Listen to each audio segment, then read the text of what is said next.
Bonjour à tous, ravi de vous retrouver dans Smart Job, votre rendez-vous emploi RH. C'est tous les jours du lundi au vendredi, débat, analyse, expertise et vos rubriques habituelles évidemment. Bien dans son job, s'affirmer dans son travail lorsqu'on est introverti. On va en parler avec Julien Prest, il est formateur, fondateur de Un Monde pour les Introvertis. Julien Prest est un introverti qui se soigne, il va tout nous raconter dans quelques instants. Le Cercle RH, c'est un grand entretien aujourd'hui avec Véronique Joly, elle est la DRH en charge des ressources humaines donc, et des relations sociales au sein de la Matmut. 6500 collaborateurs, on fera le point avec elle. C'est sa rentrée, elle nous fera bien le point sur tous les dossiers, pouvoir d'achat, télétravail, mais aussi les enjeux de recrutement au sein de la Matmut. Et puis dans Fenêtre sur l'emploi, comment faire se rencontrer les candidats et les entreprises dans l'hôtellerie, la restauration, qui est un secteur, on le sait, sous tension. On en parlera avec Pierre Porcher, il est le fondateur de Oh My Season. Il est le vainqueur du prix de l'innovation de la tournée des Pitch My Créo Academy. Voilà le programme. Tout de suite, c'est bien dans son job.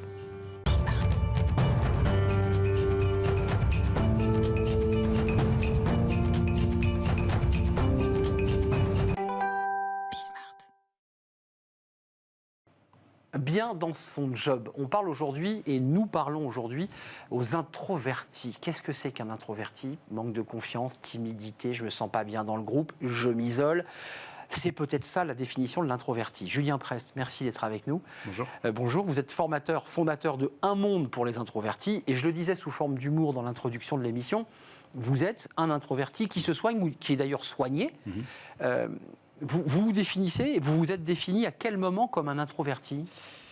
C'est suite à la lecture d'un livre, le livre de Susan Cain qui s'appelle Quiet en anglais, La force de discret en français, qui a été une révélation pour moi. Donc c'était autour de 30 ans. Jusque-là, j'avais l'impression que quelque chose clochait. Toujours loin du groupe? Oui, où j'étais dans le groupe, mais j'avais du mal à m'intégrer, à me sentir part du groupe. Et je sentais tout le temps une pression, que ce soit dans ma vie personnelle ou dans ma vie professionnelle, pour être plus intégré, pour faire plus partie du groupe. Je précise, Julien, que vous avez une carrière prépa, école d'ingénieur, grandes entreprises américaines, dans l'agroalimentaire, entre autres. Enfin, je veux dire, vous êtes dans le couloir, tout tracé, ça marche bien. Et puis ce livre crée quand même un choc, parce que vous renversez la table. Vous dites, je passe à autre chose. Je me lance dans ce blog. Alors, la découverte de ce sujet a coïncidé avec une période où j'avais accédé à des postes de management. Une période aussi où j'étais en codir. Et ça a été très dur, parce que je sentais une énorme attente. J'ai mis des mots dessus par la suite. Pour être justement toujours plus visible, plus... Ça, on vous le disait? Oui, Julien, fait un effort, essaie de t'exprimer plus... Oui. C'est ça qu'on vous disait. C'est quelque chose qu'on m'a dit toute ma carrière. Si tu veux aller plus loin, il va falloir être plus visible, être plus à l'aise, plus spontané. Et en fait, on m'a quand même donné des opportunités malgré cela. Donc, en fait, c'est quelque chose... Une souffrance. Voilà, c'est une souffrance. Et en fait, c'est pas forcément nécessaire d'être quelqu'un de spontané, jovial, enthousiaste. La preuve. Pour arriver à des postes... Vous décidez de créer ce blog qui marche très bien et de le prolonger par des formations en distanciel. Introverti, c'est un mot très large. C'est quoi? C'est finalement les personnes que vous avez dans vos formations. C'est quoi? C'est des personnes qui vous disent d'entrée, je manque de confiance en moi, j'ose pas m'exprimer. C'est de ça dont il est question. Ouais. Donc l'introversion, c'est pas la timidité, c'est vraiment un trait de tempérament. On est tous plus ou moins introvertis ou extravertis. Le fait d'être introverti, c'est le fait de puiser son énergie de son monde intérieur. Donc c'est souvent des personnes assez réfléchies, posées, calmes, discrètes, souvent, mais pas forcément timides. C'est vraiment deux choses différentes. C'est important de le préciser. Voilà. Et vous pouvez avoir des extravertis timides, des introvertis pas timides. Et donc la plupart des gens qui viennent me voir, bien sûr, ils sont introvertis et timides, ils manquent de confiance en eux, ils veulent s'affirmer. Et ce que j'essaye de leur expliquer, c'est qu'en fait, le meilleur moyen d'y arriver enfin, c'est d'assumer qui on est, d'assumer qu'on n'est pas forcément le plus grand bout-tintin du groupe, mais qu'on peut tout à fait s'affirmer à sa manière. Dans vos formations, je dirais que c'est presque une matrice. Vous dites, je ne transforme pas l'introverti en extraverti. En fait, qu'est-ce quoi? Vous les révélez, vous leur faites prendre confiance autour de leur introversion? C'est ça. C'est ça. En fait, en tant qu'introverti, on a plein de choses à apporter aussi. souvent les personnes introverties, c'est assez souvent des personnes qui ont une forte empathie, qui sont à l'écoute, c'est souvent des personnes sérieuses sur lesquelles on peut compter. Donc en fait, l'idée, c'est de renverser les choses au lieu de s'en vouloir en permanence d'être quelqu'un qui n'est pas sur le devant de la scène en réunion. Eh ben, je peux être celui qui est un peu en retrait et qui prend des notes et puis qui va donner son avis à un moment, au bon moment. Et qui souvent, ça sonne juste, voilà. D'ailleurs. Ouais. Mais ça veut dire, comme en un mot, que souvent, lorsqu'on est introverti, on essaie de s'inventer un personnage qui n'existe pas, ou on essaie de rentrer dans le personnage qu'on rêve d'être. Et en fait, vous leur dites, arrêtez de faire ça, parce que vous vous trompez. Parce que parfois, quand on surjoue, ça se voit. C'est ça. C'est ça. Non seulement ça se voit, alors ça se voit ou ça se voit pas, mais ça fait qu'on se sent pas bien parce qu'on n'arrive jamais à être. On est en décalage. Voilà. La formation dure combien de temps? Parce qu'on est en visio, j'imagine que les gens accouchent. C'est quand même très psy votre travail là. Finalement, vous imaginiez pas faire ce métier? Non, c'est vrai. J'ai plusieurs formats, j'ai par visio, par des séries d'audio, et il y a toujours des thématiques, comment s'affirmer au travail, comment s'épanouir dans son couple, enfin il y a des thématiques comme ça. Et donc j'explique toujours les fondamentaux, qu'est-ce qui est important, se recentrer sur soi, comprendre comment je fonctionne, quels sont mes atouts pour m'épanouir sans changer qui je suis, etc. Mais d'un point de vue concret, on voit la matrice, on voit l'esprit, et ensuite vous leur donnez des travaux pratiques, parce qu'en l'occurrence, comme vous ne leur dites pas de devenir un autre personnage, comment ils doivent se positionner lorsqu'ils sont dans un codir, dans une réunion avec un manager? Comment ils doivent faire? En fait, déjà, si vous acceptez votre fonctionnement et que vous comprenez comment vous fonctionnez, en fait, souvent, vous avez fait 80% du job parce que c'est là que je reprends confiance en moi, que je me sens plus à l'aise. Et je m'assume dans cette introversion. Voilà. Et vous êtes un homme heureux aujourd'hui? Oui. Assumé en tout cas. Oui. Merci Julien Presse d'être venu nous éclairer calmement, car effectivement, vous êtes très très calme. Formateur, fondateur de Un Monde pour les introvertis, c'est toujours un blog, c'est une source d'information, voilà. Ça existe toujours. Et puis prolongé aujourd'hui par des formations présentielles sur plein de thèmes. Vous avez entendu qu'il n'y avait pas que l'entreprise, il y avait aussi le couple, comment on existe au sein de son couple quand on est introverti. Merci de nous avoir rendu visite, Julien. À très très bientôt. On tourne une page direction le cercle RH et un grand entretien aujourd'hui avec la DRH de la Matmut, l'assurance 6500 collaborateurs. On en parle, c'est sa rentrée à cette DRH, on l'accueille.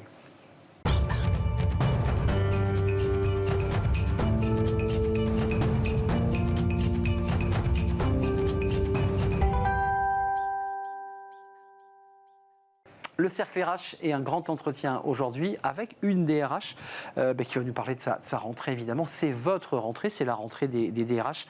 Véronique Joly, merci d'avoir répondu à notre invitation. Merci. Vous êtes en titre DGA, en charge des ressources humaines et des relations sociales. Vous êtes la DRH du groupe Matmut, 6500 collaborateurs. Le siège est à Rouen. Une petite exception d'ailleurs parmi les grandes entreprises de l'assurance qui sont plutôt du côté de Niort et des Deux-Sèvres. Vous êtes à Rouen, créé en 61. D'abord, un petit mot sur votre rentrée, parce que c'est très intéressant. Comme tout dirigeant appartenant au COMEX et au CODIR, vous avez des dossiers sur la table devant vous. C'est quoi les grands dossiers qui attendent la DRH là, en cette rentrée ? La DRH Matmut.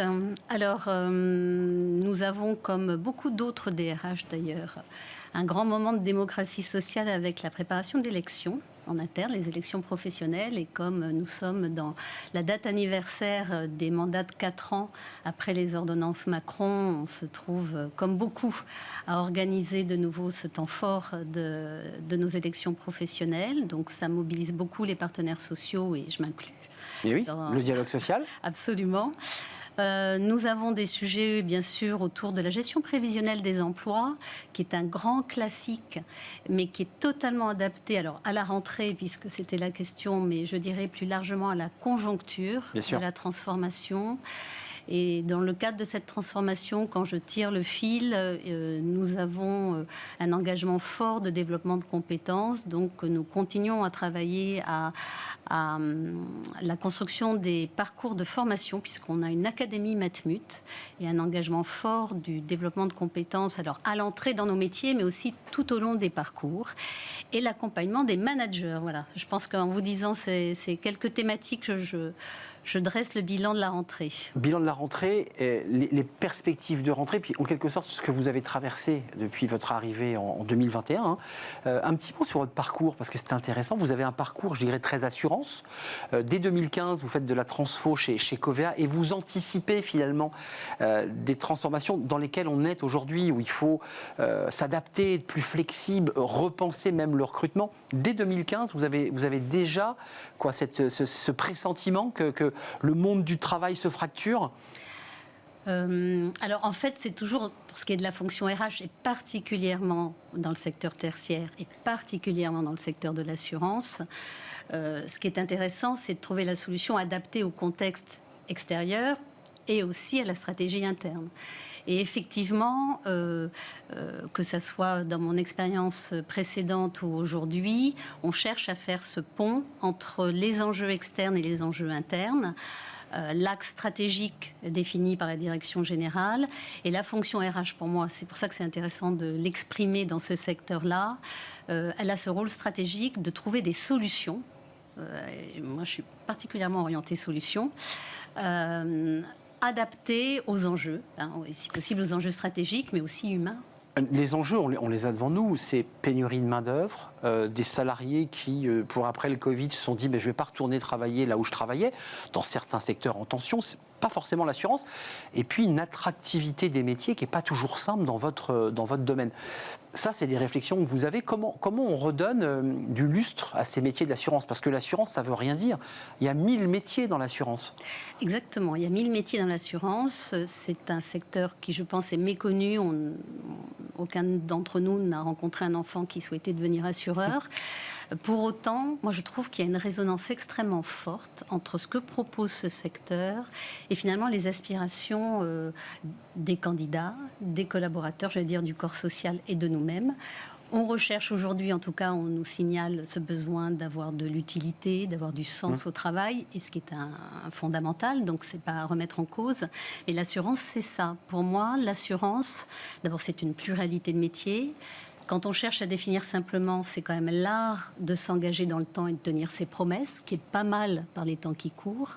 C'est un métier compliqué, c'est un métier très technique au départ. On dit les chiffres et les lettres, c'est très juridique, mais c'est aussi très actuariel. Il faut maîtriser le risque, donc c'est très technique. Il faut l'anticiper même. Il faut le prévoir. Ou voilà, le prédire presque. Donc on voit bien que de plus en plus, il est supporté par l'IT, l'intelligence artificielle, la capacité. C'est pour ça que les SI, les systèmes d'information, sont primordiaux dans notre secteur. Et prennent de la place dans le recrutement. Énorme, bien sûr. Et que le métier que je décrivais comme très technique, l'apport de la technologie, de l'IT sont de plus en plus entremêlés dans de la gestion de projets, voire de programmes. Et donc, il faut des compétences aussi de chefferie de projet très, très fortes. Et puis, ce sont des métiers qui sont devenus relationnels parce que, comme tout assureur, évidemment, on a du back-office, mais on a du front. C'est essentiel. On est en contact avec nos sociétaires, parce que nous sommes un assureur mutualiste. Donc nous, j'allais venir. On parle de sociétaire. Et c'est un métier hautement relationnel parce que finalement, je souscris un contrat d'assurance parce que mon assureur m'apparaît tout à fait sérieux dans cette fameux engagement au long terme. Mais finalement, j'y souscris en espérant que jamais ne survienne mon sinistre. Quand le sinistre survient, ce qui arrive, et en fonction de la nature de l'offre, ce qui arrive de plus en plus fréquemment, et je pense aux climatiques, aux événements climatiques, il y a beaucoup d'émotions. Et nos sociétaires, ils souhaitent une prise en charge globale. C'est pour ça que nos métiers sont relationnels aussi. Ils ne souhaitent pas avoir face à eux des gens purement techniques en maîtrise des garanties contractuelles, vous voyez. Mais... Un petit peu d'empathie, un peu d'écoute. Dans des moments de très forte tension. Quand on appelle l'assureur, en général, c'est qu'on a un problème. Oui. Donc il y a tout ça dans les métiers de l'assurance. Et pour tous ceux qui nous rejoignent, c'est une capacité à exprimer. Alors, historiquement, on faisait son parcours dans des filières. Et la proposition que l'on travaille et sur laquelle on œuvre, c'est justement aujourd'hui de proposer des parcours beaucoup plus variés, transfilières, Oui, on peut avoir des compétences techniques. Passant d'un service à un autre. Des passerelles. Un mot quand même sur le climat, puisque vous l'évoquez, quand on regarde vos résultats, donc il y a 4,2 millions de sociétaires, 7,9 millions de contrats gérés et 2,5 milliards d'euros de chiffre d'affaires. Les chiffres sont bons, hein. Vous avez de très très bons chiffres à la Matmut, il faut le préciser.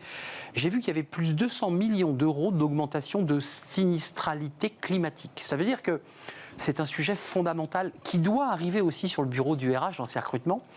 Ça a une incidence dans le choix, dans vos stratégies de recrutement, de se dire on doit aussi adapter nos offres et nos recrutements sur ces sujets de climat qui sont présents. Les maisons qui s'effondrent, les éboulements récents en montagne, tous ces sujets-là impactent les assureurs. Absolument, vous l'évoquez très bien. Je vous disais que l'assureur, finalement, c'est quelqu'un qui nous accompagne et qui nous protège au quotidien. Et sur les climatiques, l'environnement, on voit bien la fréquence de certaines intempéries, les dégâts causés. Bien évidemment, c'est de l'activité qui change pour nous en termes de volume, donc de volume d'activité. Vous parliez de la hausse de la sinistralité que le groupe Matmut a connue, mais que tous les assureurs connaissent. Et très certainement, et alors là, il n'y a pas besoin de lire l'avenir, on peut imaginer que les choses vont changer, effectivement, que la courbe de notre activité va se déformer sur les climatiques. Donc on voit bien que ce qu'on appelle le réchauffement climatique et les conséquences en chaîne vont nous impacter. On sort d'une crise sanitaire, nous sommes aussi assureurs santé. On voit bien que, alors ça nous impacte en tant qu'employeur, vous évoquiez le rapport au travail, oui. Ça nous a aussi impacté. L'usage de l'automobile va certainement évoluer aussi dans les prochaines années. Tout ça, il faut qu'on l'intègre dans nos prévisions de recrutement en termes de postes à ouvrir et dans les compétences dont on a besoin pour respecter cet engagement, parce que nous sommes plutôt un employeur qui fidélise et qui cherche à fidéliser, puisque comme on développe ses compétences, on forme à nos produits, on reste. On souhaite bien sûr faire un long parcours ensemble. Comme cette activité est en train de se déformer, les enjeux de gestion prévisionnelle que j'évoquais sont bel et bien à l'ordre du jour, parce qu'il va falloir chercher des collaborateurs qui auront ce potentiel évolutif vers de nouveaux métiers ou de nouvelles façons de l'exprimer, parce que notre activité, elle se transforme. Mais vous qui avez une expérience assez large de ce métier de DRH, que ce soit à la Matmut ou ailleurs, est-ce que vous avez le sentiment que le monde du travail est en train de connaître sa révolution par rapport aux collaborateurs, par rapport à certains choix de collaborateurs qui vous disent à vos équipes et à vous, je ne veux pas être manager, je veux faire que du télétravail. Est-ce qu'on est en train de vivre une petite révolution ? Alors, je ne sais pas si c'est une petite révolution, mais c'est un sacré carrefour. Je pense qu'il y a quand même là un cocktail avec beaucoup, beaucoup d'inconnus. Parce qu'effectivement, on a tous plongé dans un full télétravail, et on en a parlé entre DRH sur ces sujets au sein du secteur. Donc ça a été une expérience. Ça impacte maintenant, évidemment, je dirais, les jeunes générations qui ont une recherche plutôt immédiate et sélective. Donc leur raconter une promesse dans le temps est plus ou moins impactante. C'est ici et maintenant. C'est ici et maintenant. Mais et je pars si j'ai envie. Bien sûr. On est d'accord. Ceci dit, ce qui est compliqué pour un DRH, il faut quand même le reconnaître. C'est compliqué, mais c'est stimulant, parce que moi je préfère un marché de l'emploi dynamique, où il y a de l'offre et qui force chacun à être bon. Donc effectivement, ça nous oblige aussi à rappeler quelle est notre promesse employeur, qu'est-ce qui est possible avec nous, à rester sélectif pour autant, même si les délais exigeant, même. Exigeant. Et on parlait des jeunes, parce que ça, je crois que c'est un poncif, mais c'est une réalité, ce souhait de l'immédiateté. Mais aussi, la crise sanitaire a amené les cadras ou les moins jeunes à réfléchir aussi au sens qu'ils voulaient donner à leur carrière. Et il faut qu'on ait des réponses à ces sujets-là. Véronique Joly, vous êtes au COMEX de la Matmut, cette assurance mutualiste, faut-il le rappeler. Ça fait quoi d'être au COMEX, d'avoir un poste à responsabilité ? On voit la place des femmes aujourd'hui, avec des lois qui ont permis, Copé-Zimmermann, la loi Rixain, la place des femmes dans les COMEX. Est-ce que ça a été un parcours compliqué de prendre sa place à un poste à responsabilité comme vous avez aujourd'hui ? Compliqué en soi, non. Ou sacrificiel, pour le moins. Je n'aime pas ce terme. Non, plein de satisfaction. Il n'est pas pour autant simple parce que c'est un niveau de responsabilité qui nécessite aussi un niveau d'engagement et de disponibilité fort. Il faut en accepter l'augure. C'est ce que j'évoquais avec ce vilain mot. Absolument, c'est ce que j'ai compris. Et la place des femmes, moi j'y suis très attentive depuis longtemps. Pardon. J'ai d'ailleurs aidé à la création de certains réseaux féminins parce que je crois que cette complémentarité, ce qu'on appelle la diversité ou la mixité, est essentielle. Le secteur de l'assurance, c'est 60%, 61% d'emplois féminins. Dans le groupe Matmut, nous sommes 66% de femmes. Généralement, le niveau de formation est équivalent à celui des hommes.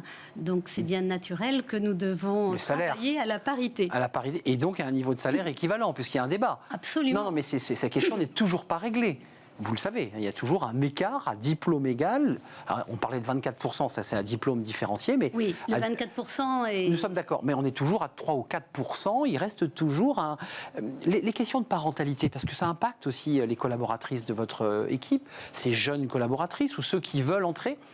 Qu'est-ce que vous leur dites ? Venez à la Matmut parce que vous aurez une possibilité de pouvoir concilier peut-être mieux qu'ailleurs, vie privée et vie pro ? Oui, et surtout on en fait la démonstration parce que je vous parlais de respecter l'engagement dans le temps comme étant un art, mais évidemment il faut pouvoir démontrer par la preuve. Donc ça c'est vraiment un atout fort de la proposition Matmut, puisqu'on a construit, et c'est bien de l'évoquer, tout un système de protection sociale autour de la parentalité, mais pas que, autour aussi des accidents de la vie, de la prise en charge du handicap, des proches aidants. Et c'est souvent des sujets un peu plus discrets, un peu plus différés. Presque tabou pour certains. Et effectivement, qui peuvent être tabous, un peu différents du pouvoir d'achat, mais il faut pouvoir en parler parce que ça crée une vraie qualité de vie et une sérénité parce qu'on sait que son entreprise est là sur ces sujets-là. Je reviens sur le salaire pour les femmes parce que pour m'être intéressée à ce sujet et avoir œuvré dans plusieurs créations de réseaux féminins, c'est un vrai sujet. Bien sûr. La Matmut a su prendre des accords avec des budgets dédiés pour pouvoir travailler effectivement de façon pertinente le réajustement des salaires, parce que vous évoquiez la différence de 24%, mais on sait qu'elle mélange, si je peux me permettre, des choux et des carottes. Absolument. Puisqu'il faut regarder chacun à l'aune de son métier, de ses compétences et de l'ancienneté dans le poste. Exactement. Et de diplôme. Et de diplôme éventuellement en fonction de sa politique RH. Donc ces sujets doivent être adressés. Il n'est pas normal qu'ils ne le soient pas. Ils ont été identifiés depuis très longtemps et pour autant on voit que ça bouge grâce à un cadrage réglementaire à des quotas. Ou législatif. Eh bien, là aussi c'est un vilain mot, mais ce sont des quotas. Eh bien, allons-y, effectivement. Vous y souscrivez ? Il y a quelques années, non. Parce qu'évidemment, j'aurais souhaité que ça se fasse de façon plus spontanée. Mais finalement, si c'est un levier pour y arriver, il faut le faire. Il faut le faire. Et on voit bien que ça a bougé grâce à ça. Merci Véronique Joly de nous avoir rendu visite. DRH du groupe Matmut, 6500 collaborateurs, c'est un mutualiste avec une rentrée chargée, notamment par ces élections professionnelles, parce que ça mobilise évidemment les partenaires sociaux, mais aussi les équipes RH qui doivent organiser ces élections. Elles vont avoir lieu jusqu'à quand, ces élections ? D'ici la fin de l'année. Fin de l'année. Merci de nous avoir rendu visite. C'est un vrai plaisir de partager ce moment avec vous. On termine notre émission avec Fenêtre sur l'emploi. Tiens, un secteur sous tension, réellement fortement sous tension, l'hôtellerie. Comment faire se rencontrer l'offre et la demande ? On en parle avec notre invité et c'est dans Fenêtre sur l'emploi.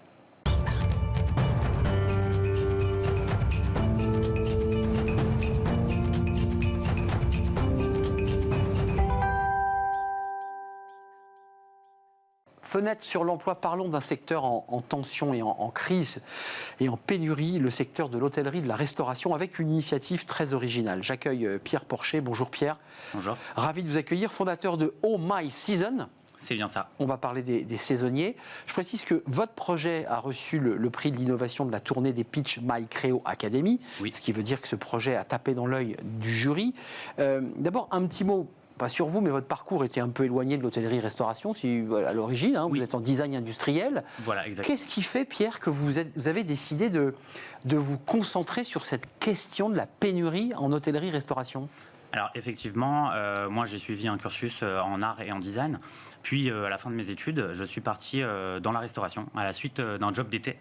Donc j'ai commencé en tant que serveur et puis très vite je me suis plu là-bas et donc j'ai gravi les échelons en passant même responsable d'un établissement, ce qui m'a permis de vous rendre compte de la réalité du terrain. Voilà, exactement. C'est-à-dire votre patron, le propriétaire ou le gérant qui dit mais attends, je manque de bras, je manque de mains, et là vous dites mais il faut créer quelque chose pour faire se rencontrer l'offre et la demande, c'est bien ça? Voilà, exactement. Et puis aussi, c'est lors d'un voyage dans le sud de la France que j'ai sympathisé avec le responsable d'un établissement qui n'arrivait pas à compléter ses équipes et m'a proposé de faire une saison en étant logé, nourri et blanchi. Et donc c'est là que je me suis dit qu'il y avait vraiment quelque chose à faire à ce niveau-là. L'idée quand même, et vous le dites, on travaille, on est nourri, logé, blanchi, c'est un enjeu majeur. Parce qu'on peut trouver un job dans la restauration, mais souvent le salarié dit mais attendez, je veux bien venir à Courchevel, je veux bien venir à Valloire, mais je loge où? Comment je me nourris? C'est ça les enjeux. Et effectivement, donc Home My Season, c'est vraiment la plateforme dédiée aux jobs saisonniers logés. Pourquoi le logement? Parce que le logement, c'est le nerf de la guerre. S'il n'y a pas de logement, il n'y a pas de saisonniers. Et donc les saisonniers ont besoin de transparence. Je ne sais pas si vous, quand vous prenez une chambre d'hôtel, vous avez besoin d'avoir des informations, n'est-ce pas? Et donc, avec Home My Season, on valorise les établissements qui proposent de bonnes conditions de travail, de logement et de rémunération. Alors, vous soulevez un sujet intéressant parce que sur votre site, j'y suis allé, il y a effectivement l'employeur qui a des logements possibles ou qui peut trouver des logements, parce que ce n'est pas forcément l'employeur qui a le logement, ça peut être la ville, la municipalité qui met à disposition. Puis vous dites des bonnes conditions de travail. Pendant le débat de l'augmentation des salaires en hôtellerie-restauration, on a eu quand même cette petite musique que certains employeurs, finalement, vous qui avez travaillé à l'intérieur de la machine, ne savaient pas forcément s'y prendre, n'étaient pas des très bons managers. Est-ce que vous le confirmez, ça? Effectivement, nous, on les accompagne pour justement travailler sur leur attractivité. Nous, ce qu'on permet, c'est surtout de mettre en lumière leurs établissements avec les photos de l'établissement, des équipes, du logement, ce qui permet aux saisonniers de se projeter plus facilement vers les missions et du coup de postuler plus facilement grâce à Home My Season. Home My Season, c'est un site, c'est une plateforme, on l'aura compris. L'employeur dépose gratuitement sur le site? Alors, non, c'est gratuit. Expliquez-nous. Oui, je vous explique. Donc, c'est très simple. Les entreprises peuvent s'inscrire sur homemyseason.fr et du coup, de ça, elles remplissent leur fiche d'établissement et leur fiche de poste. Et puis, nous communiquons à travers notre communauté. Communauté. Pardon. Vous m'avez fait peur. Oui, Community manager, communauté. Communauté qui est quand même de 80 000 membres que nous avons réunis en moins de 7 mois. Donc des serveurs, des maîtres d'hôtel, des gérants, tous les postes de l'hôtellerie-restauration. Voilà, exactement. On est dans tous les secteurs, l'hôtellerie, la restauration, les campings, même l'agriculture qui va intervenir. Là, on va être dans la saison des vignes également. Donc les vendanges et les travaux agricoles. Voilà, exactement. Oui. Ce qui est intéressant, ce que vous dites en quelques mots, c'est que vous ouvrez aujourd'hui, au-delà de l'hôtellerie-restauration, sur le monde agricole. Ça veut dire que c'est aussi un secteur sous tension. Exactement. Donc c'est un secteur en tension. Qui pose de nombreux problèmes. Je m'excuse, la saison a été un petit peu difficile. Mais du coup, j'en perds mes mots. Vous en perdez vos mots, mais vous êtes un entrepreneur, en tout cas audacieux, qui correspondait absolument à l'esprit de Bismart. Home My Season, allez sur le site. Si vous êtes employeur, déposez votre fiche avec votre photo en montrant le meilleur profil. C'est aussi un peu l'intérêt. Montrer que vous avez des logements possibles pour accueillir. Et si vous êtes des saisonniers et que vous cherchez un job, parce que ça peut être aussi vrai pour des étudiants, allez jeter un œil sur Home My Season. Merci Pierre Porcher d'être venu nous rendre visite. Merci à vous. Fondateur de Home My Season. Voilà, c'est terminé. Merci de nous avoir suivis. C'est un vrai plaisir de partager ce moment, évidemment, comme à chaque fois. Merci à toute l'équipe qui m'a accompagné. Mani à la réalisation, Thibaut au son, et je remercie l'équipe de programmation, évidemment, Nicolas Juchat et Olympe. Merci à vous, merci pour votre fidélité et tous les messages sur les réseaux sociaux. Je vous dis à très très bientôt. Bye bye.